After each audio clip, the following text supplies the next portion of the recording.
xibaar yu wér te wóor ca tàng-tàng ba abonnez-vous pour ngeen di mën di jot suñuy vidéo. daleen ak jàmm seen bi di Buzz 221 HD kii di Mbaye Ndiaye di ancien ministre de l'intérieur ci régime président Macky Sall tey la ñuy amal procès jëmale ko ci akub coowalu appartement de fonction bi nga xam ne moom lañ ko jébbaloon te kookee jëloon ko daal di koy caxat-caxatee coow loolee nu mu demee moom mooy que ne kii di Elimane Pouye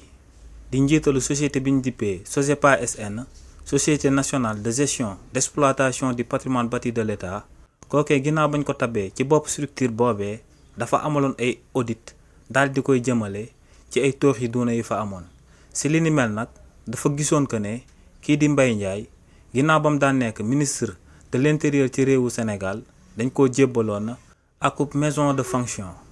waaye nag audit yi dañoo daal di wane que ne kookee di Mbaye Ndiaye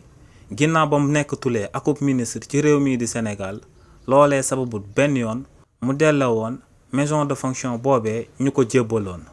waaye tamit kookee di Mbaye Ndiaye yemut si li ni mel waaye kër googee ñu ko jébbaloon da ko jëloon daal di koy yàqatee ndax lépp lu fa newoon muy nekk ay matériel intérieur yu nekkoon ci biir kër gi loolee lépp dafa yàqu woon